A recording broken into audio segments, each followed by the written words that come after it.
আসসালামু আলাইকুম একাদশ ও দ্বাদশ শ্রেণীর শিক্ষার্থীবৃন্দ। আজকে তোমাদের চ্যাপ্টার 6 এর কিছু সৃজনশীল দেখাবো যেটা বোর্ডে আসছে। আমরা প্রথম প্রশ্ন দেখি। একটা চিত্র দেওয়া আছে, বৃত্ত, এই বৃত্তের কেন্দ্র এ, এখানে এ বি সি একটা ত্রিভুজ আছে। ক নম্বর বলছে এ বি সি এর ক্ষেত্রফল, অর্থাৎ এই যে এ বি সি একটা বৃত্তকলা উৎপন্ন হয়েছে, বৃত্তকলাটার ক্ষেত্রফল কত সেটা বের করতে বলছে। খ নম্বরে এ বি ডি সি এর পরিসীমা, অর্থাৎ এ বি বাহু, এই বি থেকে ডি, ডি থেকে সি এবং এসি বাহু, এগুলার যোগফল হলো পরিসীমা। এ বি ডি সি, তাহলে আমাদের এই বি ডি সি চাপের দৈর্ঘ্য লাগবে, তারপর এ বি বাহুর দৈর্ঘ্য, তারপর এসি বাহুর দৈর্ঘ্য, তারপর এটার যোগফল। গ নম্বরে বলছে ছায়া ঘেরা অংশের ক্ষেত্রফল কত। এই যে বৃত্তটা আছে, বৃত্তটার টোটাল যে এই যে বাহিরে যে, অর্থাৎ ত্রিভুজের বাহিরে যে ক্ষেত্রফলটুকু আছে সেটা বের করতে হবে। তাহলে সেটা আমরা কিভাবে বের করব? টোটাল বৃত্তের ক্ষেত্রফল বের করব, ত্রিভুজের ক্ষেত্রফল বের করব, তারপর বৃত্তের ক্ষেত্রফল থেকে ত্রিভুজের ক্ষেত্রফল বিয়োগ করব। এটা ঢাকা বোর্ড 2017 সালে আসছে, অর্থাৎ 2017 সালের পরে কিন্তু চ্যাপ্টার 6 শর্ট সিলেবাসে ছিল না, যার জন্য এর পরে আর পরীক্ষা আসে নাই। আচ্ছা, এখন আমরা ক নম্বরের উত্তরটা দেখব। এ বি সি এর ক্ষেত্রফল। এ বি সি কি? বৃত্তকলা। আমরা জানি কি বৃত্তকলার ক্ষেত্রফল কি জানি? 1/2 আর স্কোয়ার থিটা। থিটাকে আমাদের রেডিয়ানে প্রকাশ করতে হয়। এখানে থিটা কত ডিগ্রি আছে? 42 ডিগ্রি। এটাকে আমরা রেডিয়ানে নেব। আর আর আছে কত? 6 সেন্টিমিটার। তারপরে আমরা সূত্রে বসাই দেব। আর ইকুয়াল এ বি সমান এসি 6 সেন্টিমিটার। এরপর হলে দেখো বিএসি কোণ, অর্থাৎ থিটা হলো 42 ডিগ্রি। 42 ডিগ্রিকে আমরা রেডিয়ানে প্রকাশ করব। রেডিয়ানে প্রকাশ করে কিভাবে তোমরা জানো? পাই বাই 180 ডিগ্রি দিয়া থিটার মানকে গুণ করব। তাহলে 42 ডিগ্রিকে পাই বাই 180 দ্বারা গুণ করব, যেটা আসলো এখানে রাখলাম। অতএব বৃত্তকলার ক্ষেত্রফল সূত্র কি? আর স্কোয়ার থিটা বাই 2। এবার আর এর মান বসাও আর থিটার মান বসাও, বসানোর পর ক্যালকুলেশন করলে আসে 13.19 বর্গ সেন্টিমিটার। এটা হলো বৃত্তকলার ক্ষেত্রফল। খ নম্বরে বলছিল এ বি ডি সি এর পরিসীমা নির্ণয় করো। অর্থাৎ দেখো এখানে আমাদের আগে এই বিডিসি বৃত্তচাপের দৈর্ঘ্য নির্ণয় করতে হবে। তাহলে এই বৃত্তের ব্যাসার্ধ হলো আর, আর হলো কত? 6 সেন্টিমিটার। এরপর থিটা আমরা একটু আগে 42 ডিগ্রিকে নিয়েছি কত? 42 পাই বাই 180 রেডিয়ান। এখন বৃত্তচাপের দৈর্ঘ্য কি? এস ইকুয়াল আর থিটা। এস ইকুয়াল আর থিটা, এই সূত্রে আমরা যদি বসাই তাহলে বৃত্তচাপের দৈর্ঘ্য বের হয়ে যাবে। তাহলে এস ইকুয়াল আর থিটা, আর এর মান 6, থিটা হলে 42 পাই বাই 180। এটাকে ক্যালকুলেশন করলে আসে 4.4 সেন্টিমিটার। এটা হলো এই যে চাপটার বিডিসি চাপের দৈর্ঘ্য। এখন কি বলছে? এ বিডিসি এর পরিসীমা। তাহলে এবি বাহুর দৈর্ঘ্য প্লাস বিডিসি চাপের দৈর্ঘ্য প্লাস এসি চাপের দৈর্ঘ্য, এই তিনটা চাপের দৈর্ঘ্য হবে পরিসীমা। তাহলে এ BDC, AB plus AC plus BDC চাপ। এবির দৈর্ঘ্য 6 সেন্টিমিটার দেওয়া আছে, এসির দৈর্ঘ্য 6 সেন্টিমিটার, আর বিডিসির দৈর্ঘ্য আমরা বের করলাম 4.4। তাহলে যোগ করলে আসে 16.4 সেন্টিমিটার। এটা হলো ক্ষয়ের উত্তর। এবার দেখো গ নম্বরে বলছে এই ছায়া ঘেরা অংশের ক্ষেত্রফল কত। ছায়া ঘেরা অংশের ক্ষেত্রফল আমরা কিভাবে বের করব? টোটাল বৃত্তের ক্ষেত্রফল বের করব। টোটাল বৃত্তের ক্ষেত্রফল কি? পাই আর স্কোয়ার। পায়ের মান জানি, আর এর মান হলো 6 সেন্টিমিটার। এরপর এবিসি ত্রিভুজের ক্ষেত্রফল বের করব। এখানে আমরা জানি একটা ত্রিভুজের দুইটা বাহু এবং অন্তর্ভুক্ত যদি কোণ দেওয়া থাকে তখন ক্ষেত্রফল half A B sine theta. তাহলে এ হলো 6 সেন্টিমিটার, বি ও 6 সেন্টিমিটার, থিটা হলো 42 ডিগ্রি। এখন বৃত্তের ক্ষেত্রফল পাই আর স্কোয়ার। এখানে পাই 3.16 আর আর এর মান হলো 6। এটা ক্যালকুলেশন হলে 113.096 সেন্টিমিটার। এবার এবিসি ত্রিভুজের ক্ষেত্রফল half A B sine theta. দুইটা বাহু দেওয়া আছে 6 আর কোণ দেওয়া আছে অন্তর্ভুক্ত 42 ডিগ্রি। এটাকে যদি আমরা ক্যালকুলেশন করি তাহলে আসে 12.04 বর্গ সেন্টিমিটার। এটা হলো টোটাল বৃত্তের ক্ষেত্রফল। টোটাল বৃত্তের ক্ষেত্রফল থেকে আমরা কি এই ত্রিভুজের ক্ষেত্রফলটা বাদ দেব, ত্রিভুজের ক্ষেত্রফল যদি বাদ দেই তাহলে এই ছায়াগ্র অংশের ক্ষেত্রফল বের হবে। তাহলে বৃত্তের ক্ষেত্রফল মাইনাস ত্রিভুজের ক্ষেত্রফল, এটা আসলে বিয়োগ করলে আসে 101.0532 বর্গ সেন্টিমিটার। এটা হলো গয়ের উত্তর। এরপর আমরা আরেকটা দেখি, এটা আসছে দিনাজপুর বোর্ড 2017 সালে। এটা দিনাজপুর বোর্ডে আসছে fx equal sine x, gx equal to cos x, cos theta equal 3/√13 হলে 2 minus cot square theta by 2 plus cot square theta এর মান নির্ণয় করো।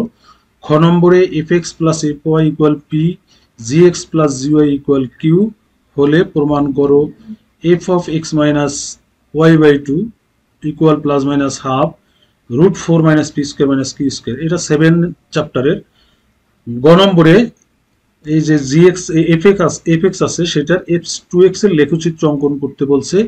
সীমা আছে মাইনাস পাই বাই 2 থেকে পাই এর মধ্যে, মাইনাস 90 ডিগ্রি থেকে প্লাস 180 ডিগ্রির মধ্যে কত fx কি সাইন x, তাহলে সাইন 2x এর লেখচিত্র অঙ্কন করতে বলছে।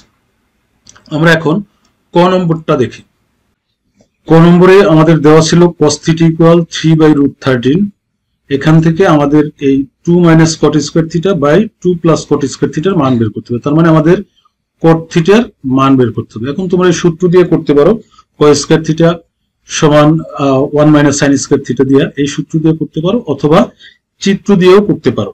যদি আমরা চিত্র আঁকি,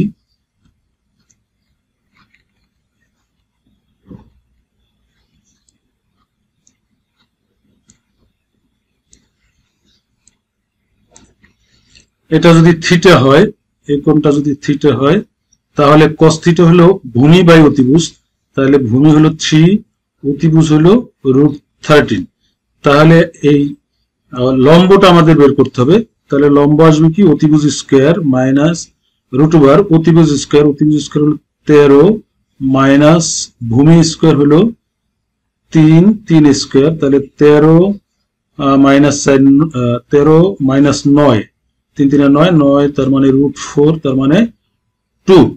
তাহলে লম্ব হলো 2, তাহলে cot থিটা হবে কি, অতএব cot থিটা ইকুয়াল ভূমি বাই লম্ব, ভূমি হলো 3, লম্ব হলো 2। আমরা যদি স্কয়ার করি cot স্কয়ার থিটা ইকুয়াল 9/4। এখন এখানে আমাদের প্রদত্ত রাশি লিখে মান বসাই দিতে পারো, অথবা তোমরা এই চিত্র কি করতে পারো, অথবা এখান থেকে সূত্র নিয়ে করতে পারো। দুই পাশে বর্গ করে দিলাম, তারপর 1 মাইনাস sin স্কয়ার থিটা, তারপর এই sin স্কয়ার থিটা ওই পাশে নিয়ে ক্যালকুলেশন করো, sin স্কয়ার থিটা আসে 4/13, তাহলে cot থিটা কি cos theta by sin theta, সেখান থেকে আমাদের মান নিয়ে আসলাম। প্রদত্ত রাশি 2 মাইনাস cot স্কয়ার থিটা, এবার মান বসাই দাও। মান বসানোর পর এটার লসাগু কত 4, তাহলে 4 দুগুণে 8 মাইনাস 9, 4 দুগুণে 8 প্লাস 9, তাহলে উপরে আসে 8 মাইনাস 9 হলো -1/4, আর নিচে আসে 8 প্লাস 9 কত 8 17/4, এটা গুণ করে উল্টে দিলে 4/17। এটা ক্যালকুলেশন করলে কি হয়, 4 4 কাটা যায়, মাইনাস √, মাইনাস 1/17। তোমরা এখানে आंसर লিখতে পারো, অথবা অবাস্তব লিখতে পারো, ইনফিনিটি লিখতে পারো, অবাস্তব। এবার খ নম্বরটা আমাদের দেওয়া ছিল fx ইকুয়াল sin x আর gx ইকুয়াল cos x। যদি হয় তাহলে এই যে মানটা বের করতে বলছে, কত মান চাইছিল, ক্ষয়ে বলছিল fx আর fy equal p, gx gy q হলে half x plus y by 2 equal half √4 minus p square minus q square. তাহলে আমাদের এখানে দেওয়া আছে fx equal sin x, gx equal cos x। তাহলে fx plus fy equal q ছিল, তাহলে fx এর পরিবর্তে কি, fx হলো sin x, fy হলো sin y, তাহলে sin x plus sin y equal p। আমরা জানি sin c plus sin d এর সূত্র, sin c plus sin d সমান কি জানি, sin d সমান 2 sin c plus d by 2, 2 sin c plus d by 2 into cos c minus d by 2। তাহলে সেই সূত্র আমরা এখানে বসাতে পারি, sin c plus sin d, 2 sin c plus d by 2 cos c minus d by 2, এটা equal p। এরপর আরেকটা সমীকরণ আছে gx plus gy equal q ছিল, gx plus gy equal q, তাহলে gx এর মান দেওয়া আছে কি cos x, তাহলে gx হলো cos x আর gy হলো cos y, তাহলে gx plus gy equal q, তার মানে cos x plus cos y equal q. তাহলে cos c plus cos d সূত্র কি 2 cos c plus d by 2 into cos c minus d by 2, তাহলে আমরা এই সূত্র বসাবো cos c x plus y by 2 cos c minus d by 2 equal q. এখন দেখো আমাদের প্রমাণে বর্গ ছিল, পি স্কয়ার কিউ স্কয়ার ছিল, এজন্য আমরা 1 নংকে বর্গ করব, 2 নংকেও বর্গ করব, বর্গ করে যোগ করব। আমরা যদি বর্গ করি 1 নংকে তাহলে আসে 4 sin square x by 2 cos square x by 2, তাহলে আমরা আগে cos স্কয়ারটা লিখছি 4 cos square x minus y by 2 আর sin square x plus y by 2। এরপর 2 নংকে বর্গ করে যোগ করব, তাহলে প্লাস এটাকে বর্গ করলে 2 কে বর্গ করলে 4, এরপর cos square x plus y by 2 cos square x minus y by 2 cos square x minus y by 2। এখন দুই পাশে এই পাশে দেখো আমরা 4 cos square x minus y by 2 common নিতে পারি, 4 x square x minus y by 2 common নিলাম, তাহলে এখান থেকে sin square x by 2 plus cos square x by 2 এটা নিলাম কমন, তাহলে একটা আসে কি sin square theta plus cos square থিটার সূত্র আসে sin square theta plus cos square theta equal 1, তাহলে থাকলো কি 4 cos square x minus y by 2 equal p square plus q square. এখন আমাদের প্রমাণ নিতে বলছে কি sin এর মান চাইছে, তাহলে আমরা 4 এই cos স্কয়ার কে আমরা ভাঙাই দেব কি 1 minus sin square theta, cos square theta সমান আমরা জানি কি cos স্কয়ার থিটা সমান জানি 1 মাইনাস sin স্কয়ার থিটা, তাহলে এই 4 এই cos স্কয়ার এটাকে আমরা থিটা ধরলাম, তাহলে 1 মাইনাস sin স্কয়ার থিটা। এবার এটা গুণ করে দেই, একটু করে নিবা 4 minus 4 sin square x minus y by 2 equal p square plus q square. এখন এই p স্কয়ার প্লাস q স্কয়ারটা এই পাশে আনি, তাহলে 4 minus p square minus q square, এই পাশে মাইনাস আবার এটা এই পাশে নিলাম 4 sin square x minus y by 2, সেটাই লিখছি আমরা 4 sin square x minus y by 2 equal 4 p square minus q square. তাহলে এবার 4 দ্বারা ভাগ করে দিই 1/4, এরপর তারপর বর্গমূল করলে আমাদের রেজাল্ট চলে আসে, অর্থাৎ sin x minus y by 2 equal বর্গমূল করলে plus minus 1/2 root over 4 p square minus q square, এটাই আমাদের রেজাল্ট। গ নম্বর এখানে দেখো fx ইকুয়াল sin x, তাহলে বলছিল কি f2x এর লেখচিত্র অঙ্কন করতে বলছিল, তাহলে f2x হলো sin 2x যার সীমা দেওয়া আছে মাইনাস 90 ডিগ্রি থেকে প্লাস 180 ডিগ্রির মধ্যে। এখন এই মাইনাস 90 ডিগ্রি থেকে প্লাস 180 ডিগ্রি পর্যন্ত আমরা x এর এই sin x এর মান বের করব, প্লাস 180 ডিগ্রির মধ্যে পর্যন্ত। এখানে তোমরা গ্রাফের জন্য কমপক্ষে 10টা মান বের করবে, কমপক্ষে 10টা x এর মান, কমপক্ষে 10টা মান নিয়ে আমরা লেখচিত্র অঙ্কন করব, কম মান নিলে কিন্তু লেখচিত্র ভালো হবে না। এখানে আমরা কি করছি সবগুলা ডিগ্রিতে নিয়ে করছি, তোমরা পাই নিয়ে করতে পারো।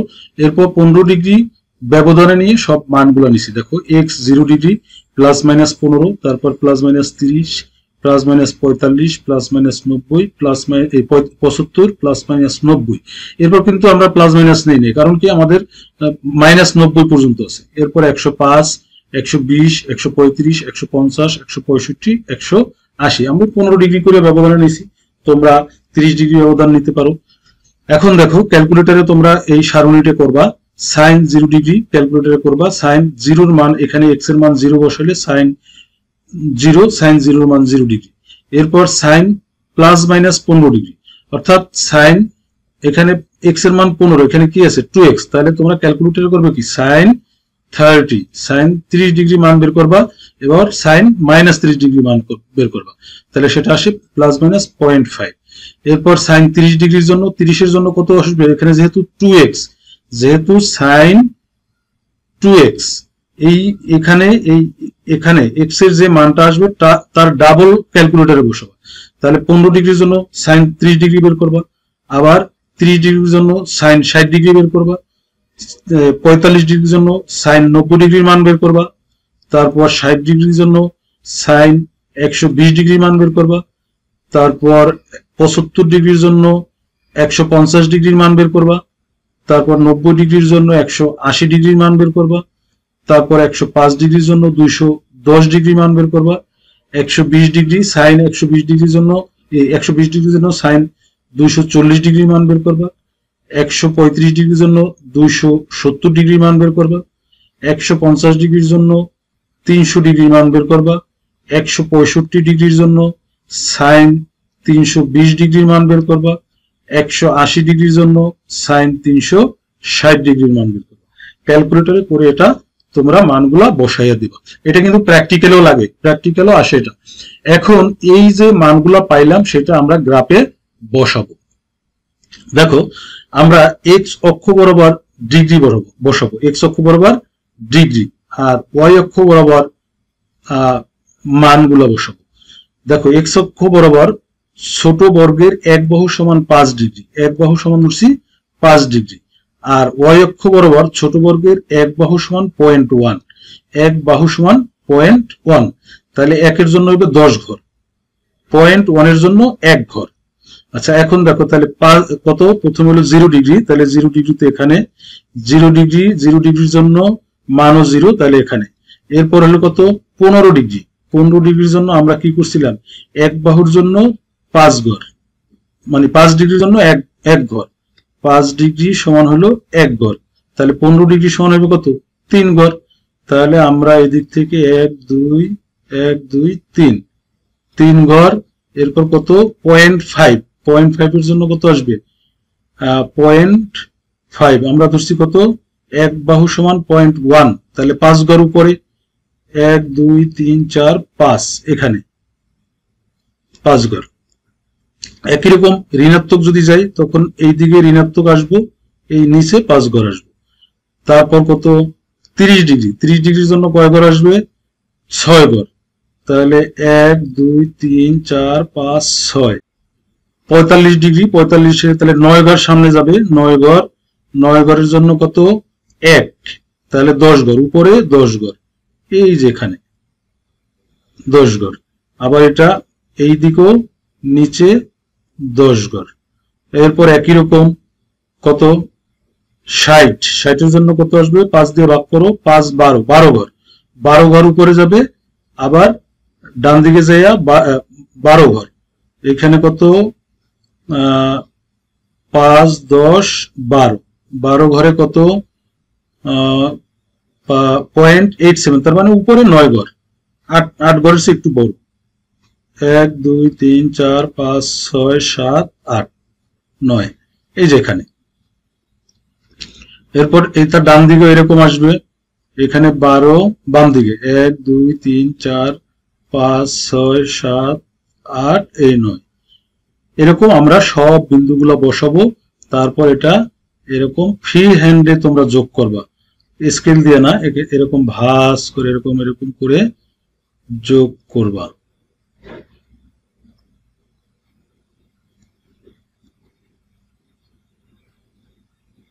এই মোটামুটি এভাবে যোগ করে দেবে। এটা কিন্তু স্কেল দিয়ে যোগ করবো না, ফ্রি হ্যান্ডে যোগ করবো।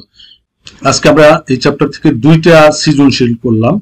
ভিডিওটা ভালো লাগলে অবশ্যই চ্যানেলটা সাবস্ক্রাইব করে রাখবে। সবাইকে অসংখ্য ধন্যবাদ।